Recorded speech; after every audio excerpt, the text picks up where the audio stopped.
മൂകം കരോതി വാചാലം പങ്കും ലംഘയതേ ഗിരിം യത്കൃപാത്തമഹം വന്ദേ പരമാനന്ദമാധവം. ഇന്ന് 23-ാമത്തെ ദശകത്തിൽ 8ഉം 9ഉം ശ്ലോകങ്ങളുടെ അർത്ഥം പറയാം. അർത്ഥം പറയുന്നത് കിഴക്കേപ്പാട്ട് വാര്യത്ത് ഭാരതി. 8ാമത്തെ ശ്ലോകം. ഭക്തമൗലിരഥസോപി ച ലക്ഷലക്ഷം വർഷാണി ഹർഷുലമനാ ഭുവനേഷു കാമം സംഗാപയൻ ഗുണഗണം തവ സുന്ദരീഭിः സംഗാതിരേകരഹിതോ ലളിതം ചചാര. ഈ ശ്ലോകത്തിൽ വിദ്യാധരത്വം കിട്ടിയതായിട്ടുള്ള ചിത്രകേതു വിദ്യാധരന്മാരുടെ അധിപതിയായി തീർന്ന ഭഗവാന്റെ വരം കൊണ്ട് വിദ്യാധരാധിപത്യം കിട്ടിയതായിട്ടുള്ള ആ ചിത്രകേതു എന്താണ് ചെയ്തത് എന്ന് പറയുകയാണ്.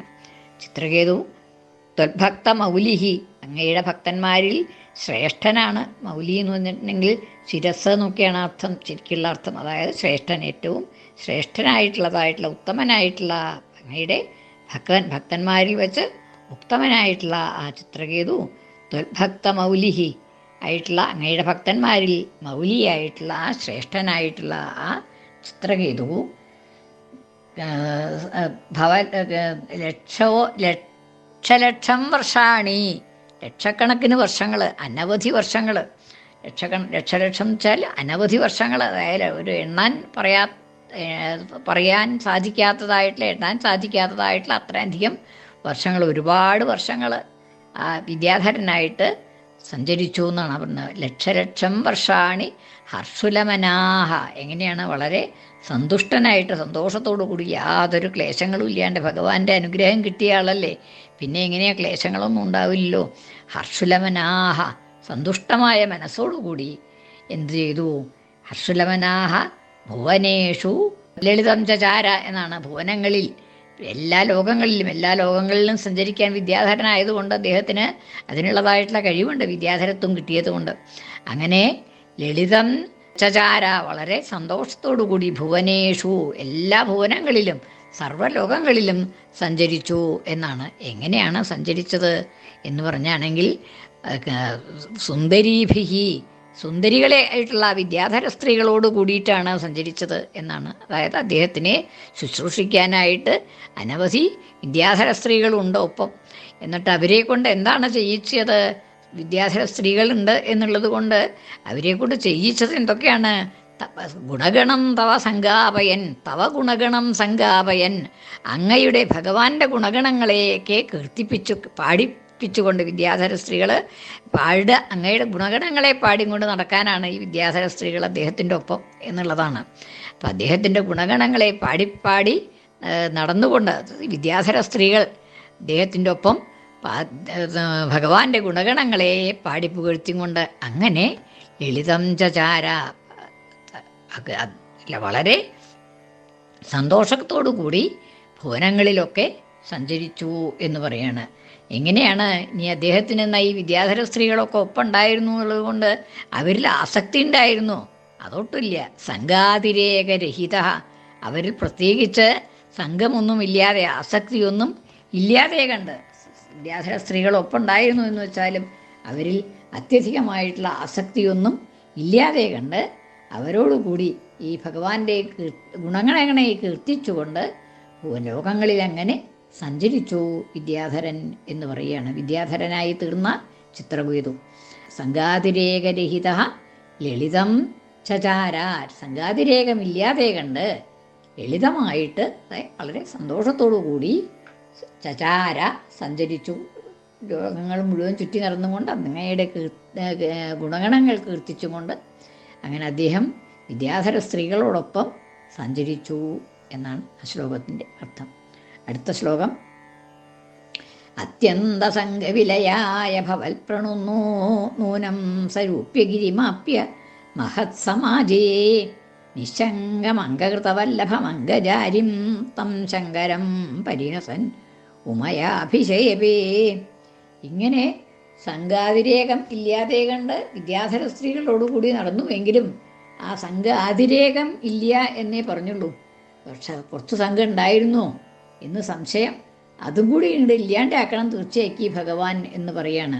അത്യന്ത സംഘവിലയായ സംഘം അത്യന്തം ഇല്ലാണ്ടാക്കാൻ വേണ്ടിയിട്ട് മുഴുവനായിട്ടും പരിപൂർണമായിട്ടും ആസക്തി ഒന്നും ഇല്ലാതാക്കണം എന്ന് കരുതിയിട്ട് അത്യന്ത സംഘവിലയായ സംഘം തീരെ ഇല്ലാതാക്കാൻ വേണ്ടിയിട്ട് നൂനം ഭവൽപ്രണുന്ന അങ്ങ് തന്നെ പ്രേരിപ്പിച്ചതാണ് എന്ന് പറയാണ് ഭട്ടതിരിപ്പാട്. ഭഗവാൻ തന്നെ പ്രേരിപ്പിച്ചതായിരിക്കണം, അല്ലെങ്കിൽ അദ്ദേഹത്തിന് ഇങ്ങനെയൊരു ദോഷം ഉണ്ടാവാൻ വഴിയില്ല. ദോഷം എന്താണെന്ന് വെച്ചാൽ ഭഗവാനെ ശിവനെ പരമശിവനെ പരിഹസിച്ചു എന്നുള്ളതാണ്. അതാണ് ഇനി പറയാൻ പോണത്. ആ പരിഹസിക്കുക എന്നുള്ള ഭഗവാനെ പരിഹസിക്കുക എന്നുള്ളത് സാധാരണഗതിയിൽ ഇങ്ങനെ ഭക്തനായിട്ടുള്ള ഭഗവത് ഭക്തനായിട്ടുള്ള ഈ ചിത്രകേതുവിന് ഉണ്ടാവാൻ വയ്യ. അപ്പോൾ ആ ഭഗവത് ഭക്തനായിട്ടുള്ള ചിത്രകേതു പരമശിവനെ പരിഹസിക്കുക എന്നുള്ളത് തീർച്ചയായിട്ടും അങ്ങ് തന്നെ ചെയ്യിച്ചതാണ് എന്ന ഭവൽപ്രണുന്ന അങ്ങയാൽ പ്രേരിതനായിട്ടാണ്. അങ്ങ് എന്തിനാ ഇങ്ങനെ ഒരു ഭക്തനെ ഇങ്ങനെ ഒരു കാര്യത്തിന് പ്രേരിപ്പിക്കണത് എന്ന് വെച്ചാൽ ആ ഭക്തനെ ഒന്ന് നന്നാക്കി പരിപൂർണമായിട്ടും നന്നാക്കി എടുക്കണം എന്ന് വിചാരിച്ചിട്ട് ആ സംഘം കുറച്ചൊരു സംഘം ഉണ്ടോ ആ സംഘം കൂടി ഇല്ലാതെ കണ്ടായിട്ട് പൂർണ്ണമായിട്ട് പരിപൂർണ ഭക്തനാക്കിയിട്ട് തീർക്കണം എന്ന് കരുതിയായിട്ട് ഭഗവാൻ തന്നെ ചെയ്തതാണോ എന്ന് കവി സംശയിക്കുകയാണ്. നൂനം തീർച്ചയായിട്ടും അദ്ദേഹം ഭഗവാൻ തന്നെ തോന്നിച്ചതായിരിക്കണം ഈ ചിത്രകേതുവിനെ എന്ന് പറയാണ്. എന്നിട്ട് എന്താ ചിത്രകേതു ചെയ്തത് എന്നാണ് പറയണത് ഇനി. ഭവൽപ്രണുന്ന നൂനം അങ്ങയാൽ പ്രേരിതനായിട്ടാണ് എന്ന് സംശയമില്ല. എന്തു ചെയ്തു? സ രൂപ്യഗിരിമാപ്യ മഹത് സമാജ് രൂപ്യഗിരിം ആപ്യ രൂപ്യഗിരിയിൽ ചെന്നിട്ട് രൂപ്യഗിരിയെ പ്രാപിച്ചിട്ട്. രൂപ്യഗിരി എന്ന് വെച്ചാൽ വെള്ളിമാമല. വെള്ളിമാമല എന്ന് പറഞ്ഞിട്ടുണ്ടെങ്കിൽ കൈലാസം. വെള്ളി പോലെ വെളുത്ത മലയാണ്, മഞ്ഞു മൂടി കിടക്കുന്നതായിട്ടുള്ള മലയായതുകൊണ്ട് അതിനെ വെള്ളിമാമല എന്ന് പറയും. അങ്ങനെ ഒരു പേരുണ്ട് അതിന് രൂപ്യഗിരി വെള്ളിമാമല എന്നുള്ളതിൻ്റെ ഇതാണല്ലോ. രൂപ്യഗിരിം ആപ്യ ആ രൂപ്യഗിരിയെ പ്രാപിച്ചിട്ട് ആപ്യ പ്രാപിച്ചിട്ട് രൂപ്യഗിരിയെ പ്രാപിച്ചിട്ട് വെച്ചാൽ അതിൻ്റെ മുകളിൽ കൂടി സഞ്ചരിക്കുന്നതായിട്ടുള്ള സമയത്ത് അവിടെ എത്തി. കൈലാസത്തിൻ്റെ മുകളിലെത്തി. കൈലാസത്തിൻ്റെ മുകളിലെത്തിയപ്പോൾ എന്താണ് താഴത്ത് ഭഗവാൻ ഇരിക്കണ സ്ഥലമല്ലേ, പരമശിവൻ ഇരിക്കണ സ്ഥലമാണോ ഒന്ന് നോക്കി അദ്ദേഹത്തിനെ കണ്ട് വന്നിക്കാമെന്നൊക്കെ വിചാരിച്ചു. ഒന്ന് ചോട്ടിലേക്ക് നോക്കിയപ്പോൾ എന്താണ് കണ്ടത് എന്ന് വെച്ചാൽ അവിടെ മഹത് സമാജേ വലിയതായിട്ടുള്ള ഒരു സദസ്സ്, അനവധി മഹത്തുക്കളുടേതായിട്ടുള്ള ഒരു മഹത് സമാജം വെച്ചാൽ വലിയതായിട്ടുള്ള സദസ്സ് എന്നുപോവാം, മഹത്തുക്കളുടെ സദസ്സ് എന്നുപോവാം. മഹത്തുക്കളായിട്ടുള്ള മഹർഷിമാർ, വലിയ വലിയ മഹർഷിമാരൊക്കെ ഭഗവാന്റെ ഉപദേശം കേൾക്കാനായിട്ടും ഭഗവാന്റെ ദർശനത്തിന് വേണ്ടിയിട്ടും കൈലാസത്തിൽ വന്നിരിക്കുന്നുണ്ട്. അവർക്കൊക്കെ ഉപദേശങ്ങൾ ചെയ്തുകൊണ്ടിരിക്കുകയാണ് ഭഗവാൻ അങ്ങനെയാണ് എല്ലാവർക്കും ജ്ഞാനോപദേശം ചെയ്യുക. ദക്ഷിണാമൂർത്തി എന്നുള്ളത് കേട്ടിട്ടുണ്ടല്ലോ, ആ ദക്ഷിണാമൂർത്തിയുടെ ഇതാണ് ജ്ഞാനോപദേശം ചെയ്യലാണ്. ആ ജ്ഞാനോപദേശം ചെയ്തുകൊണ്ട് മഹർഷിമാർക്കൊക്കെ ജ്ഞാനോപദേശം ചെയ്തുകൊണ്ടാണ് ഇരിക്കണത് ഭഗവാൻ കൈലാസത്തിൽ എന്നാണ് പറയണത്. മഹത്സമാജയെ എന്നാൽ ജ്ഞാനോപദേശം ചെയ്തുകൊണ്ടിരിക്കുകയാണെന്നുണ്ടെങ്കിലും ഒരു വിശേഷമുണ്ട് അവിടെ. എന്താണെന്ന് വെച്ചാൽ നിശങ്കം അംഗകൃതവല്ലഭം അംഗജാരിം. അംഗജാരി കാമദേവൻ്റെ ശത്രുവാണ്. കാമദേവനെ ദഹിപ്പിച്ച ആളാണ് ശിവൻ അല്ലേ. ഇപ്പോൾ ശിവൻ്റെ തപസ്സിളക്കാനായിട്ട് കാമദേവൻ ശ്രമിച്ചപ്പോൾ ആ കാമദേവനെ അങ്ങോട്ട് ഭസ്മാക്കി തീർത്തു ശിവൻ എന്നുണ്ട്. അങ്ങനെ കാമദേവനെ ഭസ്മമാക്കി തീർത്തതായിട്ടുള്ള ആ ശിവൻ ഇപ്പം എന്താ ചെയ്യണത്? ആ കാമദേവനെയൊക്കെ ഭസ്മാക്കി വെച്ചാലും ഇപ്പോൾ ഭാര്യയെ മടിയിൽ വെച്ചുകൊണ്ടിരിക്കുകയാണ്. നിശങ്കം യാതൊരു മടിയും കൂടാതെ കണ്ട് അംഗകൃതവല്ലഭം അംഗജാരിം വല്ലഭയെ പത്നിയായിട്ടുള്ള പാർവതിയെ അംഗകൃതം മടിയിൽ വെച്ചും കൊണ്ടാണ് ഇരിക്കുന്നത് അവിടെ സദസ്സിലെ. രഹസ്യമൊന്നുമല്ല, ഭാര്യയെ മടിയിൽ വയ്ക്കുക എന്ന് വെച്ചാൽ അതൊക്കെ രഹസ്യം ചെയ്യേണ്ടതായിട്ടുള്ള കാര്യങ്ങളാണ്.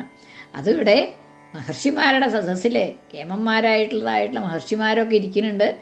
ആ മഹർഷിമാരുടെ സദസ്സിൽ ഇവിടെ പത്നിയായിട്ടുള്ള പാർവതിയെ മടിയിൽ വെച്ച് ആണ് ജ്ഞാനോപദേശം ചെയ്യണത്. അപ്പോൾ ഒന്ന് പരിഹസിക്കാൻ തോന്നി. ആ ഭഗവാൻ തന്നെ തോന്നിപ്പിച്ചതാണ്, നാരായണമൂർത്തി തന്നെ തോന്നിച്ചതാണ് എന്ന് പറയുകയാണ് കവി. ആ ഭവൽപ്രണുന്നഹ അങ്ങയാൽ പ്രേരിതനായിട്ട് പരിഹസിച്ചു. ആരെ? തം ശങ്കരം, ആ ശങ്കരനെ, എല്ലാവർക്കും മംഗളത്തെ ചെയ്യുന്നതായിട്ടുള്ള ആ ശങ്കരനെ ഒന്ന് പരിഹസിച്ചു. എന്നാൽ ശങ്കരനായതുകൊണ്ട് തന്നെ പരിഹാസത്തിന് യോഗ്യനല്ല. പരിഹസിക്കേണ്ട ആളല്ല.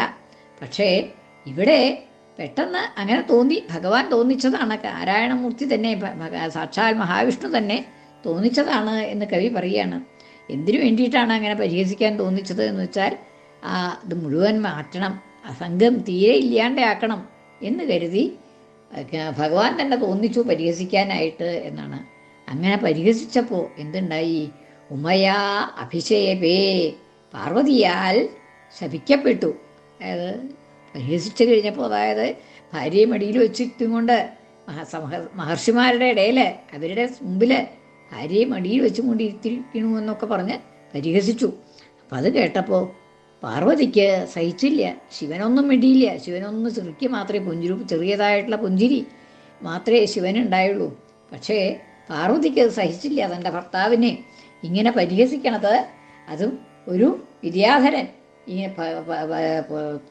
വിജ്ഞാനമൊക്കെ ഉണ്ട് എന്ന് വിചാരിക്കണതായിട്ടുള്ള ഒരു വിദ്യാധരൻ തൻ്റെ പതിയെ, ഭർത്താവിനെ ഇങ്ങനെ പരിഹസിക്കണത് പാർവതിക്ക് ഒട്ടും പിടിച്ചില്ല. പാർവതി അങ്ങോട്ട് ശപിച്ചു.